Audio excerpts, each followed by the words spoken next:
Corporate லா என்பது நிறுவனங்களுக்கான சட்டத்துடன் தொடர்புடையது.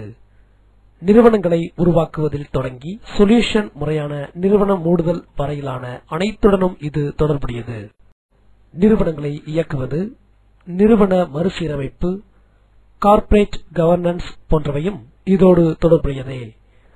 பல்வேறு சட்ட நிறுவனங்கள் அவற்றின் உட்பிரிவுகளின் தன்மையை பொறுத்து தனித்துறைகளாக பிரித்து செயல்படுகின்றன.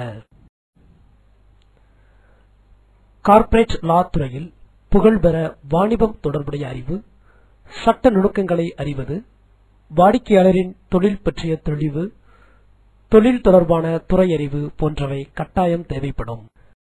நிறுவன சட்டம் தொடர்புடைய வழக்கறிஞர்களுக்கு சிறு வணிகர்கள், தனியார் தொழில் நிறுவனங்கள், பன்னாட்டு நிறுவனங்கள், மருந்தியல் கழகங்கள், வங்கிகள், நிதி நிறுவனங்கள் என்று பலதரப்பட்ட வாடிக்கையாளர்களையும் ஒரே நேரத்தில் அணுக வேண்டியிருக்கும். கார்ப்பரேட் பிரிவில் வியாபார ஒப்பந்தங்களை மேற்கொள்வது, நிறுவன செயல்பாடுகளை வரையறுப்பது என்று முக்கிய பணிகள் அனைத்தும் இடம்பெறுகின்றன.